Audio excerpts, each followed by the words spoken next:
Dans le prochain épisode de Demain nous appartient, Damien est suspecté d'avoir agressé Laure.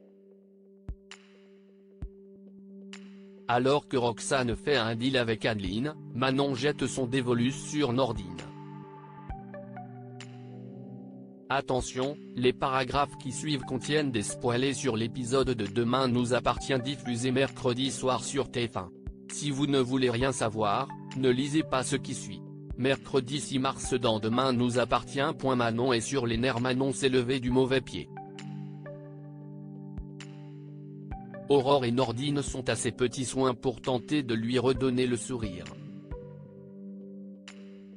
Sa mère lui propose de nettoyer le salon de jardin, tandis que Nordine veut passer la journée seule avec elle.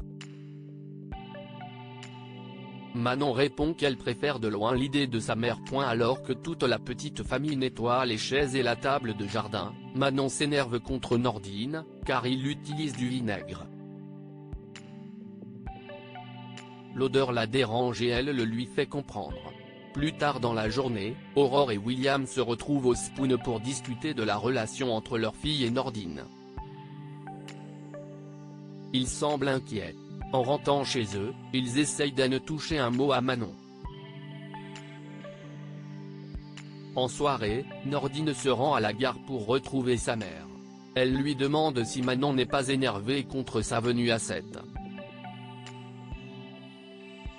Il répond que non. Myriam informe son fils qu'elle compte rester un long moment. Comment Manon va-t-elle réagir? Roxane joue avec le feu petit matin. Roxane est aux petits soins de Sarah. Et pour cause, elle espère obtenir l'accord de sa femme pour l'achat de la moto de Sylvain. Malheureusement pour Roxane, Sarah semble totalement contre l'idée. Roxane tente de la rassurer en expliquant qu'elle a fait une simulation d'emprunt pour financer les 15 000 € de la vente, mais cet argument ne fait qu'empirer la situation. Mais Roxane n'a pas dit son dernier mot. Au commissariat, elle tente de faire changer Davis à Sarah, mais celle-ci lui répond que la moto est un moyen de transport trop dangereux. Georges surprend la conversation et dit à Roxane que si elle n'achète pas le 2 roues, il sautera sur l'occasion. Alors, Roxane dit à sa femme, « C'est mon choix, c'est moi qui décide ».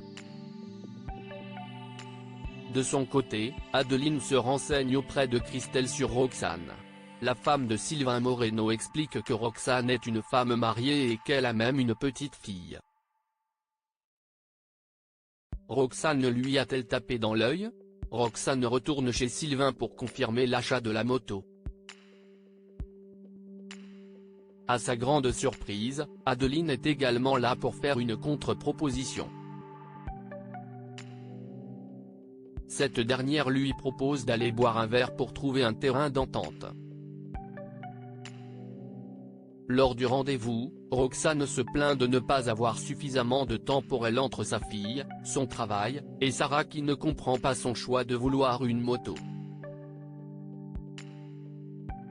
Soudain, Adeline lui dit qu'elle accepte de lui laisser la moto, et ajoute avec un grand sous-entendu, « Il y a d'autres moyens de prendre du bon temps ».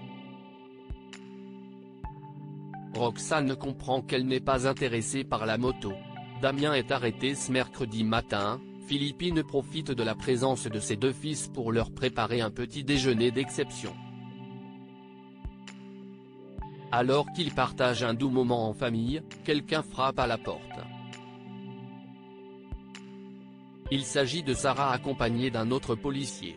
Elle demande à Damien de le suivre au commissariat pour éclaircir certains points. Philippine s'empresse d'appeler Maître Leclerc. Au commissariat de 7, Damien avoue avoir suivi Laure Cotentin après son travail. Il voulait la convaincre de changer son témoignage à l'encontre de Jordan. Malheureusement, il l'a perdue de vue et l'a donc attendue devant chez elle. Le ton monte entre Georges et Damien, et ce dernier est placé en garde à vue. Pendant ce temps, toujours à l'hôtel de police de Sète, Sarah informe Hakim qu'elle a découvert un nouvel élément décisif dans l'enquête sur Laure Cotentin. L'infirmière aurait été agressée à quelques kilomètres seulement de l'hôpital Saint-Clair. Les policiers se rendent sur les lieux où l'agression s'est déroulée, et découvrent du sang sur les murs, ainsi qu'une montre connectée dans le caniveau. Au centre pénitentiaire, Jordan reçoit la visite de Jack et Lizzie. Il les rassure sur ses conditions de détention. Jack lui annonce que Damien est en garde à vue, car il a tenté de l'innocenter, et que sa relation avec Audrey est menacée. De retour au commissariat, Hakim informe la brigade que Laure a été agressée à 17h22. Sarah pousse un cri de joie. La raison ? L'agresseur ne peut pas être Damien, parce qu'un voisin de Laure l'a vu devant le domicile à la même heure.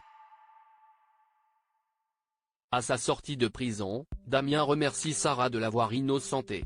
En arrivant sur le parking, il a la mauvaise surprise de découvrir qu'Audrey n'a pas fait le déplacement pour l'accueillir.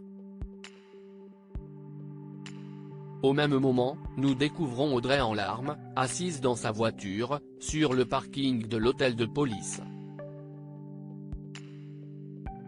Elle ne trouve pas le courage de rejoindre son mari.